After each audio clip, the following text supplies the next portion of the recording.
नमस्कार मित्रांनो, education and job updates मध्ये आपले स्वागत आहे. मित्रांनो, EPS 95 पेन्शन धारकांसाठी एक अत्यंत महत्त्वाची बातमी समोर आली आहे.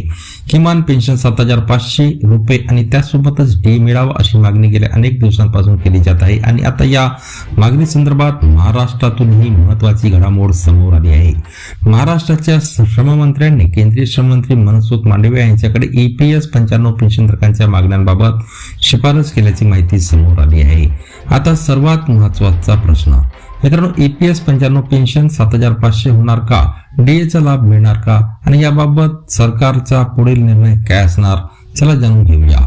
मित्रांनो, EPS 95 पेन्शन धारकांची प्रमुख मागणी म्हणजे किमान मासिक पेन्शन 7,500 रुपये करण्यात यावी आणि त्यासोबतच महागाई भत्ता म्हणजे DA देण्यात यावा. महागाई मोठ्या प्रमाणात वाढत असल्यामुळे सध्याच्या पेन्शनमध्ये दैनंदिन खर्च भागवणे कठीण होत असल्याचे पेन्शनधारकांचे म्हणणे आहे. त्यामुळे गेल्या अनेक वर्षापासून किमान पेन्शन वाढवण्याची मागणी केली जात आहे. याच पार्श्वभूमीवर महाराष्ट्रातून आता केंद्र सरकारकडे या मागणीचा पाठपुरावा करण्यात आला आहे. मात्र येथे एक महत्त्वाची गोष्ट लक्षात घ्या. ही शिफारस किंवा मागणी पुढे जाणे म्हणजे 7,500 पेन्शन आणि DA प्रत्यक्षात मंजूर झाले आहेत असा अर्थ होत नाही.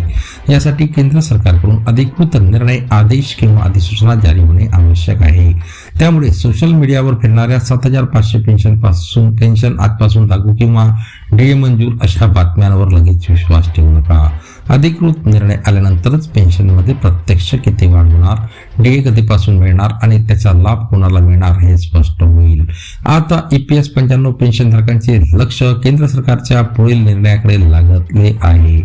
जर 7,500 किमान पेन्शन आणि DA या मागणीवर सकारात्मक निर्णय झाला तर लाखो पेन्शनधारकांना मोठा दिलासा मिळू शकतो. म्हणूनच या प्रकरणातील पुढील अधिकृत अपडेट अत्यंत महत्त्वाची ठरणार आहे.